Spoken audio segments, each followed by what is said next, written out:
How might obesity increase the risk of cancer? So I think there are multiple mechanistic ways in which obesity increases the risk of cancer. One of them is that obesity increases insulin resistance and insulin-like growth factor levels, and these elevated levels lead to increased cell growth and proliferation. Another mechanism is alteration of sex hormones, so such as estrogen and increased levels due to fat cells making estrogen. And then the third way would be inflammation. So inflammation increase is also associated with increased risk of cancer. So I would say these are the three main ways. Adiponectin has a lot of data in myeloma too. It's one of these hormones that are associated with obesity but also associated with myeloma risk. What is adiponectin?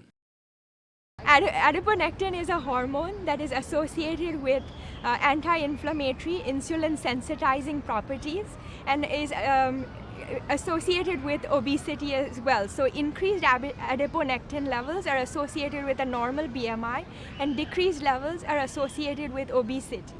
In myeloma or MGUS, adiponectin levels are reduced as well.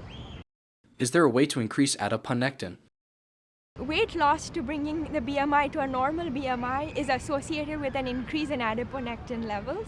And in myeloma, a study looked at a pooled analysis of many patients, over 600 myeloma patients, and I think about 1,200 controls.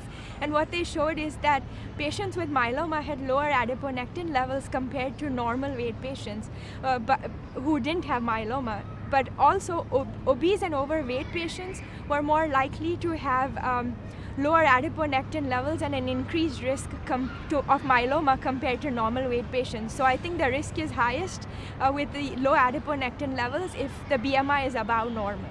Adiponectin levels unfortunately cannot just be increased with a pill or a supplement and need to be, it's overall health with having the BMI within normal range that can help raise this, and there's no shortcut here.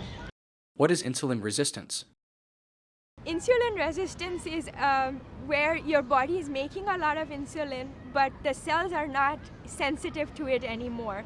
So in diets or in situations in the body where there is increased fat in the cells are no longer sensitive, the muscle cells and other cells of the body, to the insulin. And what insulin does is it helps the body metabolize glucose into energy. So if the insulin is not able to do its job, the glucose levels also begin to rise. Insulin resistance is associated with diabetes, obesity, high cholesterol, inflammation, all of this. And it's also metabolic syndrome, if you've heard this term, is a state of insulin resistance. Is there a way to reverse insulin resistance?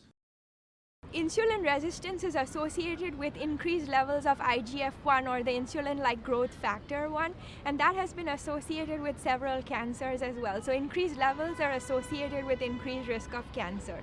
So insulin resistance or diabetes has also been associated with many different cancers. We don't know if this is causation or correlation, meaning is it because the same risk factors are for cancer, or is it that this insulin resistance is driving cancer? But we do know it's associated, and so bringing the insulin resistant state back to a normal state, which can again be done with a low-fat, plant-forward diet, is, I think, important.